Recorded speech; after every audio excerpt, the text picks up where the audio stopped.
It was on. You know what this means, guys? The baby is down. She's down. The baby is down. All right, we have some questions. We're going to talk about how to fight without fighting, which is a big topic, and also a chapter in our new book, It's Not Me, It's You. So let's get to questions first. Okay. Cool. We had a bunch submitted. Hey, you know how you know it's love, real love, when you sacrifice your good side for your partner. Look at this. Look what I'm doing for you. Okay. So we had a few that we pulled out that we thought were good, or at least like good conversation starters. So the first one, look right there. I see. I'm trying to read the thing. How to move on when the breakup was out of the blue and we lived together. So we already started having differing opinions on this before we started recording. Are they asking us? Yes. How to move on when the breakup was out of the blue and we lived together. Yes. So Vanessa doesn't believe that breakups can be out of the blue. So let's first talk about that. What do you mean? What do you mean by that? So yes, I'm not saying that you can't feel shocked or surprised, because this person clearly hasn't been communicating, and they're holding all their information in, and then suddenly they, pull the rug out from underneath you. I'm not saying that it can't feel like that. And when you get past the initial shock and the hurt of the rug getting pulled out, I do truly believe that if you were connected as a partner, your intuition, your gut has been telling you that something is wrong. And you weren't listening to it, which is not to blame you for being shocked. It's just to say that you weren't paying attention to your inner dialogue, unless that person was an actual narcissist, which so few people truly are, and they were doing it in a way that was completely misleading and pretending like everything was wonderful and whatever, and had that skill, that manipulative skill. You have to know on some level, and you are just pretending that you don't know or not. It's too hard to look. It's too hard to listen to our intuition. So yeah, so it's so you're saying that it's more about people in denial, people not wanting to face hard things. I think that there are blindsided breakups. I think what happens is, and I agree with you too, but I think what happens is the person that wants out of the relationship keeps it to him or herself, and they pretend like everything's okay while they're drifting, and then one day it just comes out of nowhere in that they just go from like another day to, okay, you know what, today's the day that I want out. Maybe it's because I'm like pretty high on the empath scale that I don't think it would be possible for you to pretend like everything was fine and me not know something wasn't fine. Yeah. Like it would be impossible. I don't care if you looked me in the eyes and were like, I love you, everything's perfect, let's have babies. I would be like, I call bullshit. Like I could sense it. Do you know what I mean? Yeah, I think... unless, like I said, you're like a legit narcissist. Yeah, there's always something happening underneath. You don't just wake up and suddenly want out. There's been drift. There's been, or maybe you're starting to invest in someone else, right? Maybe there's emotional infidelity or something is happening. It's not just randomly you wake up one day and you're gone. Yeah. And again, it's not to blame, but it is to say like we need to pay attention more to like what our contribution was in that specific instance, right? Mm-hmm. And my contribution might have been I was unwilling to look at things or I was too scared to look at things.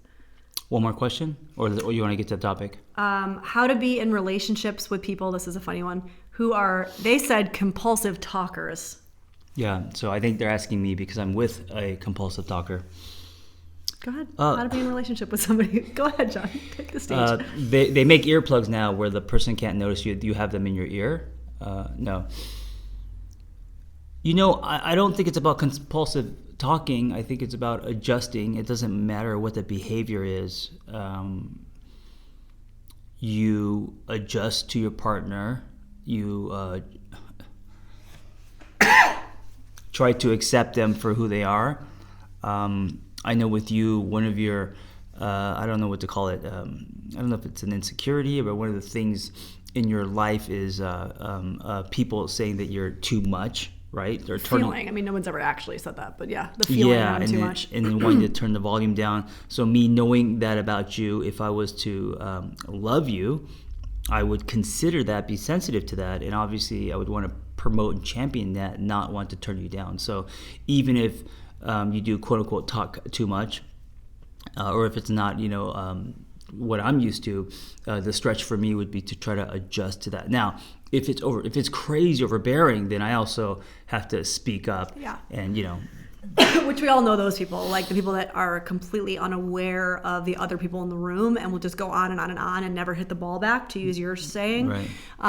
That feels different to me. That feels like if you're in a relationship with somebody who's that unaware, then you need to kind of maybe reconsider that relationship. But this also could be a difference in outgoing or not outgoing, introverted or extroverted. Right. Like, you need to protect your energy. If you're feeling really depleted and this person is unaware that they're like kind of going, and you need to pull in a little bit, then you need to have a conversation about that. It's about an energy thing. It's not about like, you're a compulsive talker, I need to handle you. It's more like, I'm feeling really drained and I'm an introvert and sometimes I need to be alone and in the quiet. And that's a need for yourself, You're talking a lot. Just kidding. You sound like you're sick again. I don't know. It's about differences. So it doesn't matter what the differences are. There's going to be differences in any relationship. So it's about processing them and adjusting to them. And every relationship is about compromise. So it's about compromise, but not compromise of self. And I think that's the difference. Okay, we have about 5 minutes. Let's get to how to fight without fighting. You start.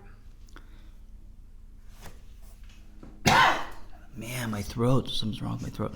Okay, so this is, I could talk about this for days because I believe in it so much.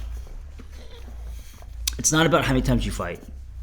It's about how you fight. Mm-hmm. Fights can actually produce relationship glue. Fights can build trust. Fights can make you feel like this is safe if the fight is healthy. If fights are unpredictable and toxic and not healthy, people are going to not feel safe in the relationship because we fight all the time, right? So you should. Or, I would say it's okay to. Like, it's okay to. Yeah. So it's not about how There's always people that say, yeah, we never fight. We never fight. I'll tell you, as a therapist, I'm like, okay. Or maybe that's a red flag, right? That's what I mean. I'm like, okay, tell me more about that. Yeah. So what are the steps? How do you fight without fighting? First, I think you have to set the intention that as you go into this, you're not going to assassinate character. You're not going to react. You're going into this conflict with the intention that you're going to try to hold a safe space. Yes, I think having an intention is great. I also think some of this stuff takes real practice because for a lot of us, conflict and fighting is like a deeply ingrained family of origin created system, right?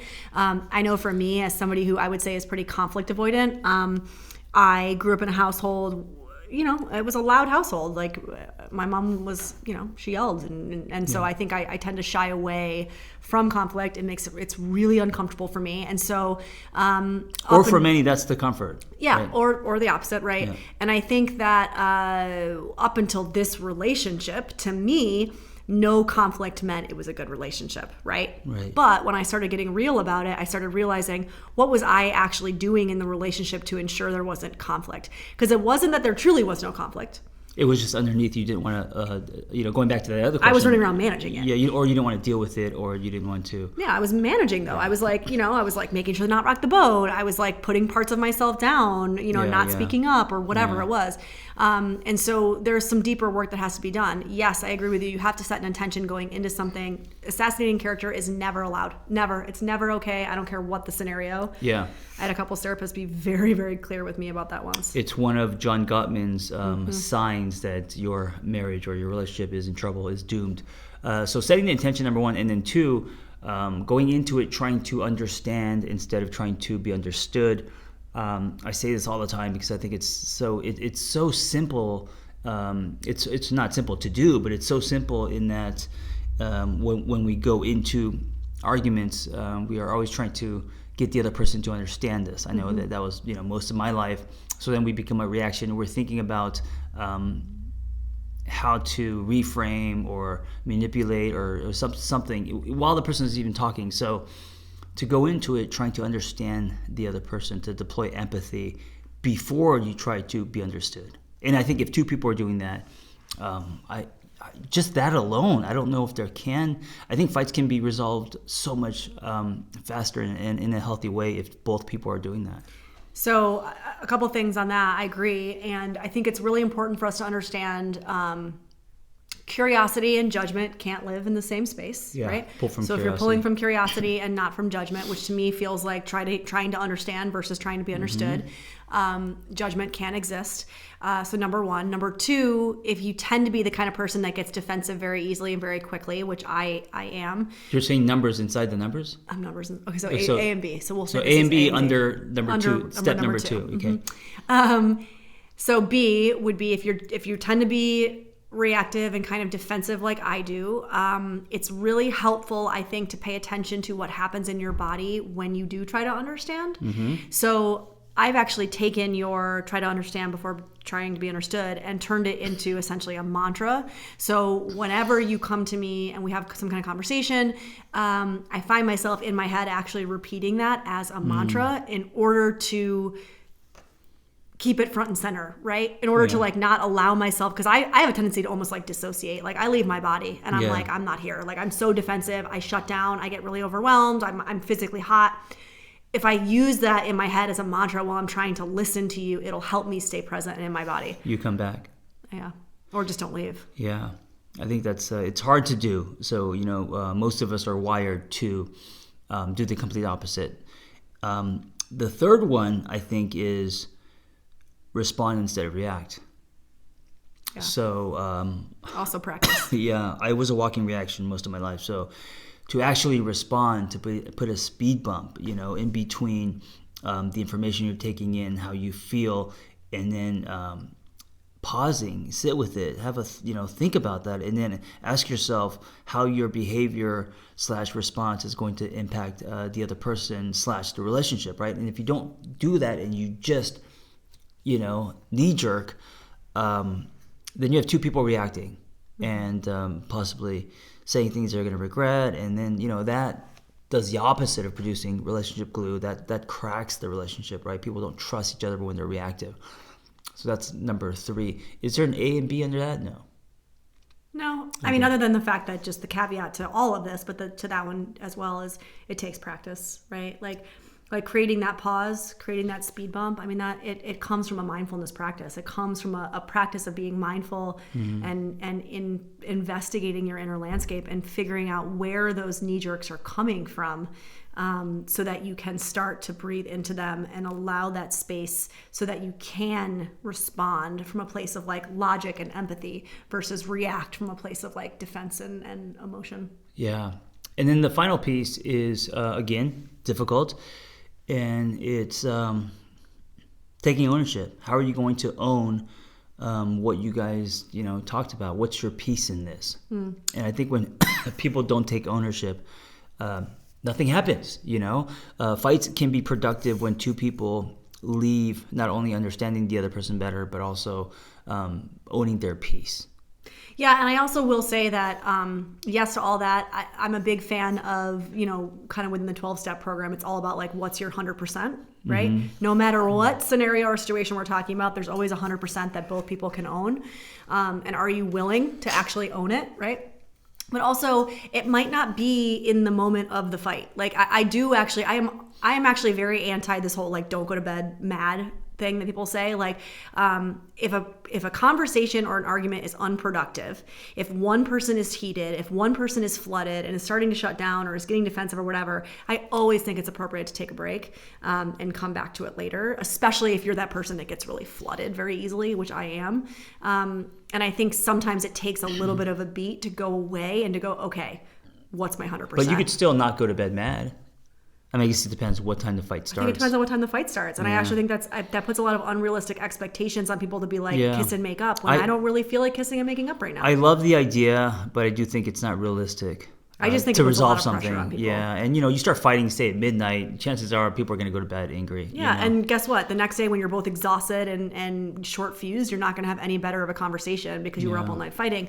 And I do think for some of us, like everybody processes differently. And I really believe this the more I do my own inner work, which is like I'm not an in the moment processor. I need time to go away by myself and like journal and think about it before I can come back to you and say, here's what I've realized and here's my part in this. Yeah, I am more, I think, in the moment. You are. Yeah. Which can be tough if you're the person like me who needs...